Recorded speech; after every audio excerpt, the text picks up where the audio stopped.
Starting with some more breaking news now coming in. The IDF has confirmed that at least 182 people were killed, more than 700 wounded, including children, women and medics, as Israel intensified its strikes in southern Lebanon. Israel bombarded several areas in Lebanon as its defense force warned people to immediately leave their homes and other buildings where Iran-backed Hezbollah militant group allegedly stores weapons. In fact, over the last few days, multiple attacks that have taken place inside Lebanon. Israel's IDF has finally claimed that they've carried out attacks inside Lebanon, resulting in the death of several people. In fact, we'll try and also go across to our colleague joining us from Tel Aviv. Lav, in fact, is joining us from a shelter right now. Lav, thank you very much for joining us on this broadcast. If you can just bring us up to speed about the action that has been carried out. First, with regards to the pager attacks, while Israel hasn't officially confirmed that they were behind the attack that was carried out, today the IDF has made a statement with regards to fighter jets crossing over into Lebanon and carrying out those attacks. What more are you picking up?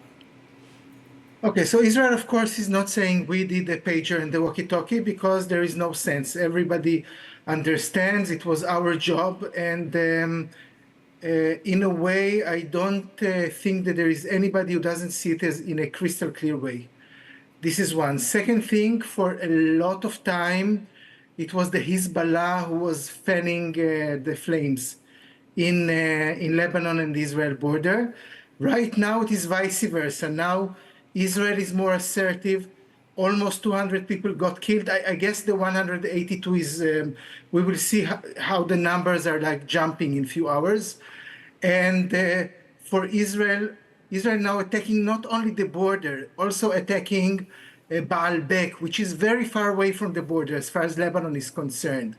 And also Israel proved that Hezbollah right now cannot even know who is an Israeli agent and who is a loyal Hezbollah officer. So right now, Israel feels that it can be more assertive than it could be before the pager and the walkie-talkie attack. Well, in fact, Lev, as we understand, a deadline has actually been issued by the IDF, and as the defense minister says, that this is a new phase in the war. What exactly are you picking up in terms of the operations that have been carried out so far? Because over the last few days, they've intensified these attacks, particularly in northern Israel, the border areas. I think you're totally right.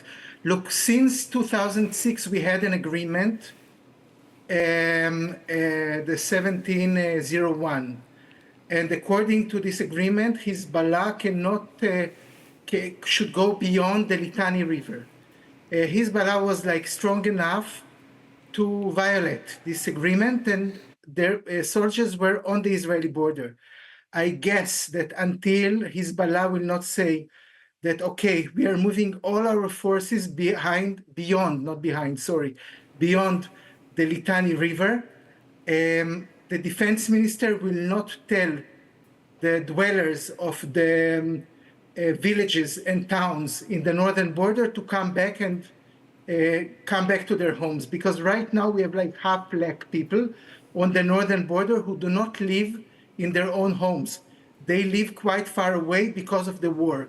So I guess that what we want to achieve as Israelis is to know that the half black Israelis can go safely to their towns and villages. Well, as I understand, more breaking news now coming in, Lav, that sirens have been sounded off in some parts of northern Israel, and particularly in the border areas. So it does appear that right now the focus has completely shifted from Gaza to Lebanon. Perhaps the government wants to put the entire focus on eliminating the Hezbollah. I think that eliminating the Hezbollah is not an easy task. Even Hamas, which is not as strong as Hezbollah, we saw that it takes us 1 year and still some soldiers, some terrorists of Hezbollah are still there. So I believe that since we cannot really, Hezbollah has a border with Syria and Syria with Iraq, Iraq with Iran. So the task of Hezbollah is not, is more nightmarish even than Hamas. And right now, it seems that we have like a one-front war. It doesn't mean that we don't have soldiers in Gaza. We do have some soldiers there. But most of our elite soldiers and Air Force and mostly everything else is on the Lebanese border. So although we have also officers and soldiers in Gaza, it is like a one-front war only in Lebanon right now.